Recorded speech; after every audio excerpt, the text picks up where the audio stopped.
The year is 1947. A rancher named Mac Brazel stumbles upon something strange in the New Mexico desert near Corona. It's made of rubber, about 30 feet wide, filled with strips of metal and foil. At first, he thinks it might be a crashed balloon, but when the sheriff examines it, he says it's not from this world. With that, the Roswell incident becomes one of the most famous UFO stories ever told. In the decades since, conspiracy theories about aliens have run rampant. Are they true? That's what we're here to find out. Welcome to our channel, where today we bring you the most recent update on all things Area 51 and UFOs. In particular, we will be looking at the latest declassified files regarding the Roswell incident and what they reveal about the alleged cover-up, as well as examining some newly released footage which has only just come to light. But before we begin, be sure to hit that subscribe button if you haven't already.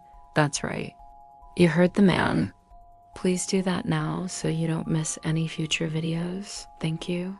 Now, let's get into it. Are there aliens among us? This question has plagued humanity for centuries. And despite what science tells us, many people still believe the answer is yes. If that's true, then surely we must have been visited by extraterrestrials at some point in history. And if they've come to Earth, then chances are they could be living among us right now. It sounds far-fetched, but according to reports from around the world, including eyewitness accounts and even alleged leaked government documents, aliens are more common than you think. In fact, one man claims to have seen them firsthand. Bob Lazar was an employee at Area 51 who worked there between 1988 and 1989. While he was employed there, he says he saw 8 different types of alien craft and even rode in one himself.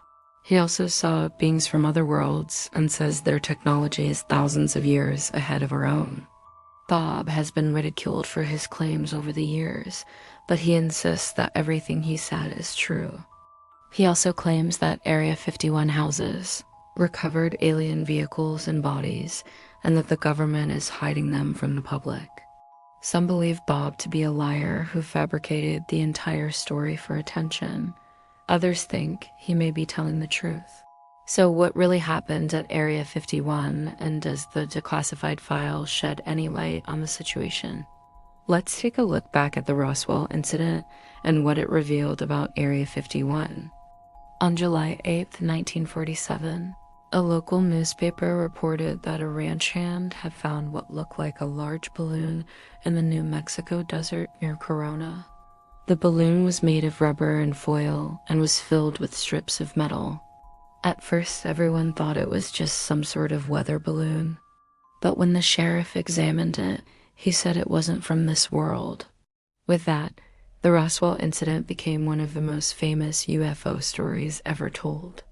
For years afterward, conspiracy theorists argued about what really happened.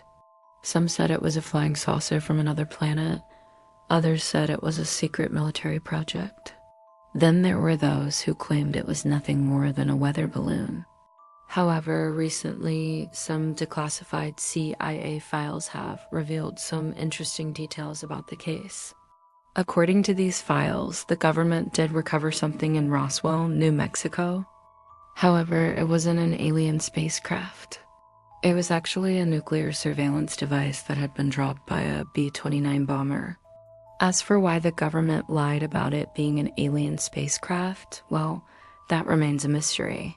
So what can we really say about Bob Lazar's claims? Was he telling the truth about aliens and UFOs? Or was he just a kook who made it all up for attention? Well, unfortunately, we may never know the truth. Bob passed away in February 2023 at the age of 69 after a battle with cancer. Before his death, he stood by his story and insisted that he was telling the truth. However, he also admitted that he couldn't prove it.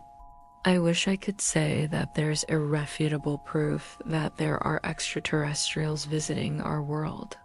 But I can't, he said in an interview with Fox TV in 1999. All I can say is that the same things that I cut and explain. Perhaps one day the truth will come out, and we learn what really happened at Area 51. But until then, all we can do is speculate. And now we turn to some brand new footage which has recently surfaced online. In a video posted by drone pilot Andrew Basiago, we see stunning footage of Area 51 taken from above. The drone flies over the base and reveals all sorts of interesting details. For one thing, we can see that it's much larger than people realize. There are hangars and buildings that are not visible from the ground. And we can also see that there is a small town near the base. This town is home to the workers who staff Area 51. Of course, we don't know exactly what goes on in that town or who lives there. But it's safe to say that not everyone is willing to talk about it.